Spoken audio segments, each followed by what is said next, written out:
Propeta Daniel ay isa sa mga mahalagang tao na ginamit ng Diyos sa Biblia. Siya din ang naging pangunahing karakter sa aklat ng Daniel. Ang kanyang kwento ay mapupulutan ng napakaraming aral na magagamit natin lalong-lalo na sa panahon ngayon. Sa kabila ng kanyang natatamasang hirap at mga panganib na kinakaharap niya sa kanyang buhay mula sa mga malupit na makapangyarihang tao, ay hindi niya kailanman tinalikuran ang pagsamba sa tunay na Diyos. Subalit ang buong buhay ng propeta ay hindi pa lubusang alam ng marami. Kaya hayaan niyo akong ikwento ko sa inyo ang buhay ni Propeta Daniel at kung bakit siya itinapon sa kulungan ng leon. Alamin natin yan dito lamang sa Karunungan PH.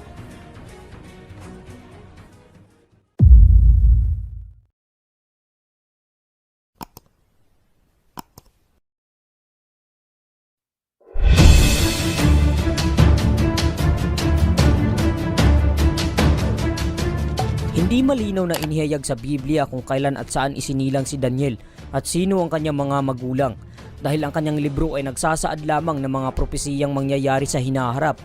Kasama na dito ang pag-usbong at pagbagsak ng kaharian ng Babylonia at ang mga sisibol na kaharian pagkatapos ng Babylonia tulad ng Persya, Griego at Roma, at ang mga labanang magaganap sa pagitan ng mga kaharian sa gitnang silangan.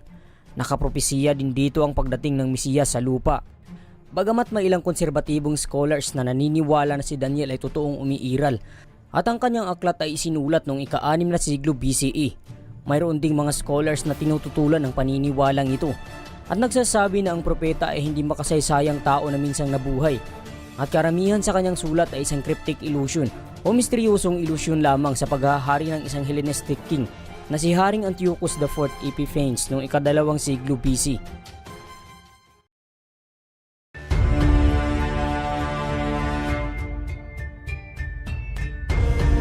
Ayon sa historical accounts, si Daniel ay nabuhay noong panahon ng paghahari ni Nebuchadnezzar II at ng kanyang anak na si Belshazzar at ng iba pang nagdaang hari matapos mapasa kamay ng ibang hari ang Babylonia. Ito rin ang panahon ng pagkakabihag ng mga Hudyo sa Babylonia, kung saan dahil sa kanyang katapatan sa Diyos, biniyayaan siya ng walang kapantay na karunungan na higit pa sa mga salamangkero, engkantador, mga mangkukulam at astrologo sa buong kaharian.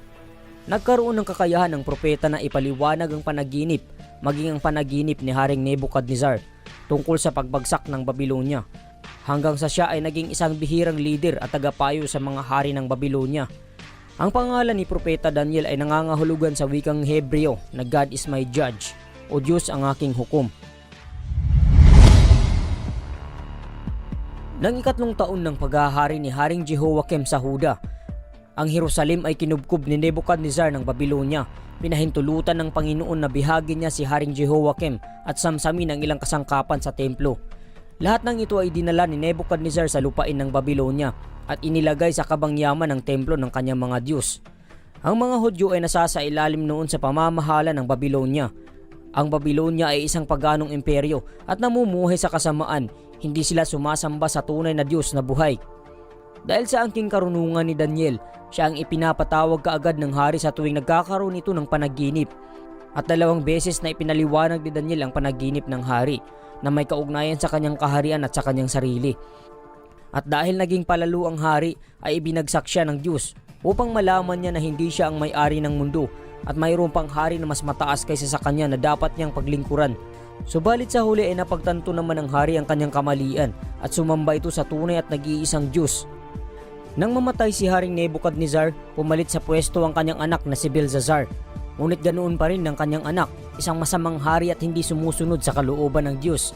Kaya pinahintulutan ng Diyos na masakop ang kanyang kaharian at mapatay siya. Nang mamatay si Haring Belshazzar, nakuha ni Dario ng Media ng kaharian ng Babylonia. Pero tulad sa mga nagdaang hari, si Dario ay isang mabait na hari kay Daniel. At dito mismo naganap ang pagpapatapon kay Daniel sa kulungan ng mga leon. Ito ang pangyayari. Si Haring Dario ay pumili ng 120 pinuno ng mga rehiyon sa buong kaharian. Pumili rin siya ng 3 mamamahala sa mga pinuno ng rehiyon at mangangalaga sa kapakanan ng hari. At isa rito si Daniel.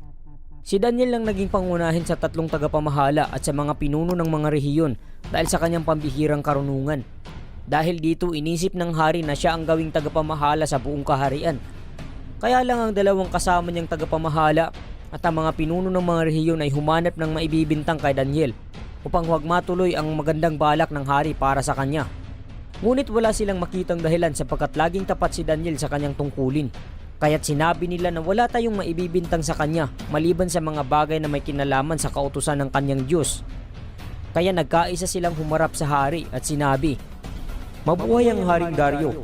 Kami pong mga tagapamahala ng kaharian, mga pinuno ng mga rehiyon, at mga tagapayo ay nagkakaisa ng palagay. Mabuti po ipag-utos ninyo na sa loob ng 30 araw ay walang sasamba o mananalangin sa ibang Diyos o tao liban sa inyo. Sino mang hindi susunod sa utos na ito ay ihuhulog sa kulungan ng mga leyon. Kaya mahal na hari, maglabas po kayo ng gayong kautusan at inyong lagdaan upang maging batas ng Media at Persia. Batas na hindi mababago, ni mapapawalang bisa." At gayon nga ang ginawa ni Haring Dario. Nang malaman ni Daniel na nilagdaan ng hari ang gayong kautusan, umuwi siya, lumuhod siya at nananalangin at nagpapasalamat sa kanyang Diyos sa isang silid sa itaas ng kanyang tirahan sa may bukas na bintanang nakaharap sa Jerusalem. 3 beses niyang ginagawa ito sa maghapon gaya ng kanyang kinaugalian. Ngunit binabantayan pala siya ng kanyang mga kaaway. Nang makita siyang nananalangin, siya'y kanilang isinumbong sa hari at sinabing, "Hindi po ba't pinagtibay ninyo ang isang kautusan na sa loob ng 30 araw ay walang mananalangin sa sinumang Diyos o tao maliban sa inyo? At ihahagi sa kulungan ng mga leyon ang sinumang lumabag dito?" Sumagot ang hari, "Ang kautusan ng Media at Persia ay hindi magbabago, ni mapapawalang bisa." At sinabi nila, "Mahal na hari, si Daniel po na isa sa mga dinalang bihag mula sa Huda ay lumabag sa inyong kautusan at 3 beses po kong manalangin araw-araw." Nang malaman ito ni Haring Dario, nabalisa siya at maghapong iniisip kung papaano maililigtas si Daniel. Nang magkaroon muli ng pagkakataon ng mga kaaway ni Daniel, lumapit ang mga ito sa hari at sinabi, "Alalahanin ninyo, mahal na hari, na batas sa Media at Persia na hindi maaaring baguhin ang alinmang kautusan na pinagtibay ng hari." Kaya dahil dito, inutos ni Haring Dario na ihulog si Daniel sa kulungan ng mga leyon. Ngunit sinabi niya rito, "Naway iligtas ka ng Diyos na buong katapatan mong pinaglilingkuran."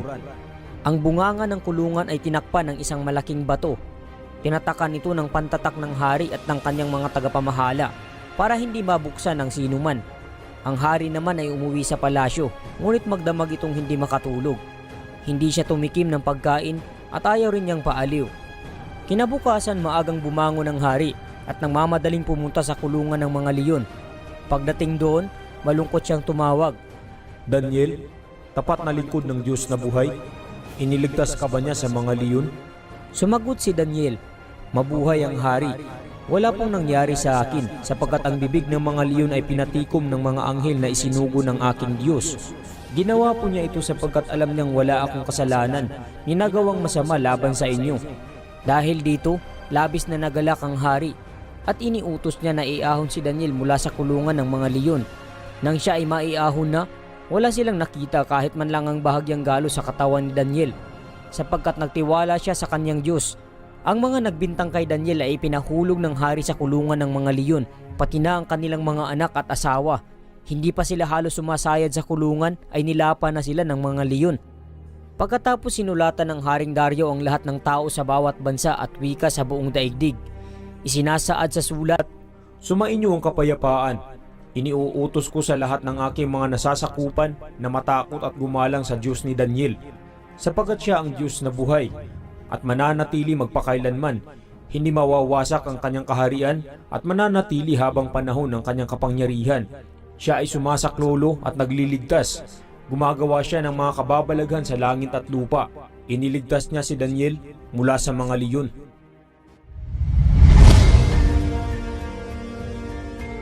Base sa aking pag-aanalisa sa kwentong ito, ang Haring Dario ay naging instrumento ng Diyos upang ipakita ang kanyang kapangyarihan at katapatan at upang ipakilala ang Diyos sa mga kaaway ni Daniel na wala ng iba pang Diyos na dapat sambahin maliban sa kanya.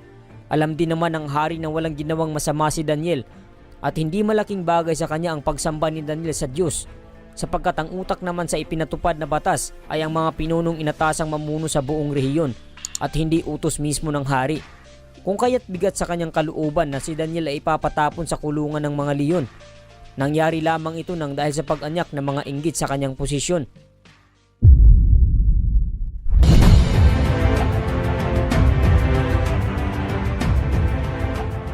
Ang pangunahing aral na mapupulot sa kwento ni Propeta Daniel ay nagsasabing ang Panginoong Diyos ay walang katumbas, kaya wala ng iba pang Diyos na dapat sambahin at pagkatiwalaan sa langit at sa lupa, kundi siya lamang.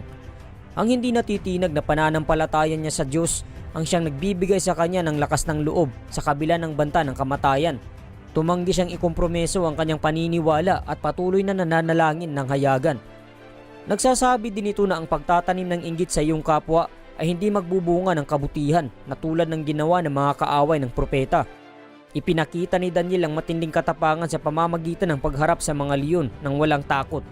Nagtitiwala siya sa proteksyon ng Diyos at pinananatiling kalmado ang kanyang sarili sa harap ng isang nakakatakot na sitwasyon. Itinuturo ito sa atin na kung sapat ang iyong pananampalataya ay hindi ka malalapan ng kahit na anong problema at pagsubok na darating sa iyong buhay.